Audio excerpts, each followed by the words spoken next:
Joshua അധ്യായം 11. Hazor രാജാവായ യാബീൻ ഇത് കേട്ടപ്പോൾ മാദോൻ രാജാവായ യോബാബിനും ഷിമ്രോണിലെയും അക്ഷാഫിലെയും രാജാക്കന്മാർക്കും വടക്ക് മലമ്പ്രദേശത്തും താഴ്വരയിൽ കിന്നരോത്തിന് സമീപം അരാബായിലും പടിഞ്ഞാറ് നഫ്ദോറിലും ഉള്ള രാജാക്കന്മാർക്കും കിഴക്ക് പടിഞ്ഞാറ് കാനാന്യർക്കും മലമ്പ്രദേശത്തുള്ള അമോര്യർ, ഹിത്യർ, പെരീസ്യർ, ജബൂസ്യർ എന്നിവർക്കും മിസ്പാദേശത്ത് ഹെർമോൺ താഴ്വരയിൽ വസിച്ചിരുന്ന ഹിവ്യർക്കും ആളയച്ചു. അവർ സമുദ്രതീരത്തെ മണൽത്തരി പോലെ എണ്ണമറ്റ സൈന്യത്തോടും വളരെയധികം കുതിരകളോടും രഥങ്ങളോടും കൂടെ പുറപ്പെട്ടു. ഈ രാജാക്കന്മാർ സൈന്യസമേതം ഇസ്രായേലിനോട് പടവെട്ടുന്നതിന് ഒരുമിച്ചുകൂടി മെറോൻ നദീതീരത്ത് താവളമടിച്ചു. കർത്താവ് ജോഷുവയോട് അരുളിച്ചെയ്തു, അവരെ ഭയപ്പെടേണ്ട. നാളെ ഈ സമയത്ത് അവരെ ഇസ്രായേലിൻ്റെ മുൻപിൽ ഞാൻ കൊന്നു നിരത്തും. നിങ്ങൾ അവരുടെ കുതിരകളുടെ കുതിഞരമ്പ് വെട്ടുകയും അവരുടെ രഥങ്ങൾ കത്തിക്കുകയും ചെയ്യണം. ഉടനെ ജോഷുവ യോദ്ധാക്കളും ഒന്നിച്ച് മെറോൻ നദീതീരത്ത് വന്ന് അവരെ ആക്രമിച്ചു. കർത്താവ് അവരെ ഇസ്രായേലിൻ്റെ കൈകളിൽ ഏൽപ്പിച്ചു. ഇസ്രായേൽക്കാർ അവരെ വധിക്കുകയും മഹാസിദോൻ വരെയും മിസ്രഫോത്മയും വരെയും കിഴക്കോട്ട് മിസ്പ താഴ്വര വരെയും ഓടിക്കുകയും ചെയ്തു. ഒന്നൊഴിയാതെ എല്ലാവരെയും ഉന്മൂലനം ചെയ്തു.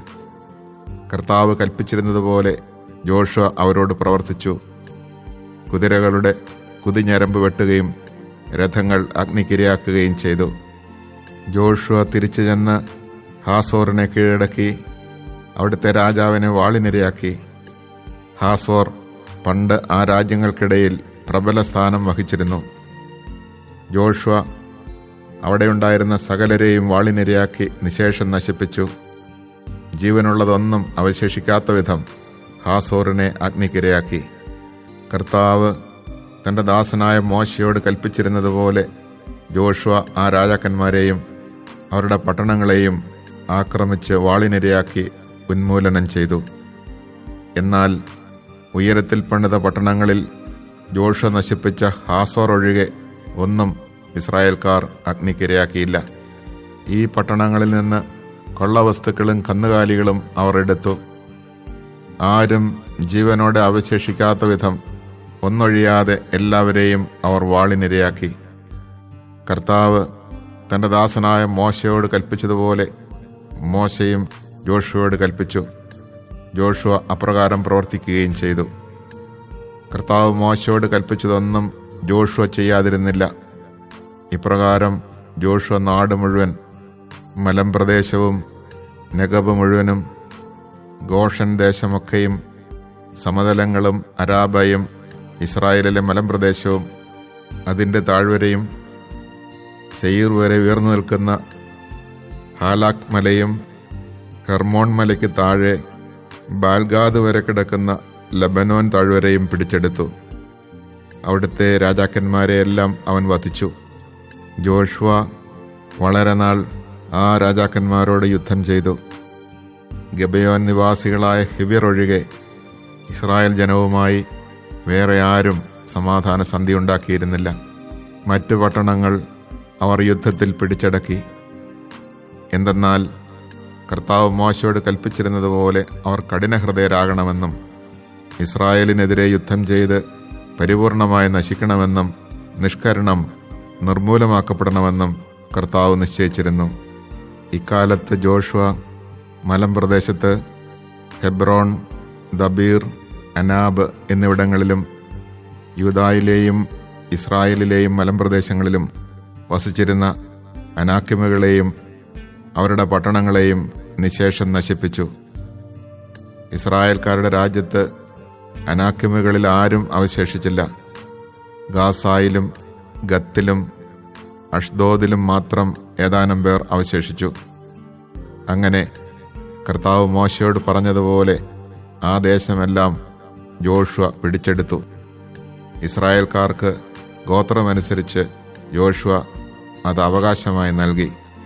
അങ്ങനെ ആ നാടിന് യുദ്ധത്തിൽ നിന്ന് ആശ്വാസം ലഭിച്ചു. Chapter 11. When Jabin, king of Hazor, learned of this, he sent a message to Jobab, king of Madon, to the king of Shimron, to the king of Akshaph, and to the northern kings in the mountain regions, and in the Arabah near Chinneroth in the foothills, and in Naphoth Dor to the west. These were Canaanites to the east and west, Amorites, Hittites, Perizzites, and Jebusites in the mountain regions, and Hivites at the foot of Hermon in the land of Mizpah.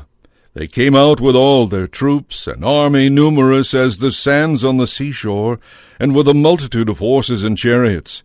All these kings joined forces and marched to the waters of Merom, where they encamped together to fight against Israel. The Lord said to Joshua, "Do not fear them, for by this time tomorrow I will stretch them slain before Israel.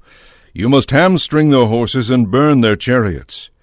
Joshua, with his whole army, came upon them at the waters of Merom in a surprise attack. The Lord delivered them into the power of the Israelites, who defeated them and pursued them to Greater Sidon, to Mishrephoth-Maim, and eastward to the valley of Mizpah. They struck them all down, leaving no survivors. Joshua did to them as the Lord had commanded. He hamstrung their horses and burned their chariots. At that time Joshua, turning back, captured Hazor and slew its king with the sword, for Hazor formerly was the chief of all those kingdoms. He also fulfilled the doom by putting every person there to the sword, till none was left alive. Hazor itself he burned. Joshua thus captured all those kings with their cities, and put them to the sword, fulfilling the doom on them, as Moses, the servant of the Lord, had commanded. However, Israel did not destroy by fire any of the cities built on raised sites, except Hazor, which Joshua burned. The Israelites took all the spoil and livestock of these cities as their booty, but the people they put to the sword, until they had exterminated the last of them, leaving none alive. As the Lord had commanded his servant Moses, so Moses commanded Joshua, and Joshua acted accordingly. He left nothing undone that the Lord had commanded Moses should be done. So Joshua captured all this land, the mountain regions, the entire Negeb, all the land of Goshen, the foothills, the Arabah, as well as the mountain regions and foothills of Israel, from Mount Halach, that rises toward Seir, as far as Baal-Gad in the Lebanon valley at the foot of Mount Hermon. All their kings he captured and put to death. Joshua waged war against all these kings for a long time. With the exception of the Hivites who lived in Gibeon, no city made peace with the Israelites. All were taken in battle. For it was the design of the Lord to encourage them to wage war against Israel, that they might be doomed to destruction, and thus receive no mercy, but be exterminated as the Lord had commanded Moses. At that time Joshua penetrated the mountain regions, and exterminated the Anakim and Hebron, Debir, Anab, the entire mountain region of Judah, and the entire mountain region of Israel. Joshua fulfilled the doom on them and on their cities, so that no Anakim were left in the land of the Israelites. However, some survived in Gaza, in Gath, and in Ashdod. Thus Joshua captured the whole country, just as the Lord had foretold to Moses. Joshua gave it to Israel as their heritage, apportioning it among the tribes, and the land enjoyed peace.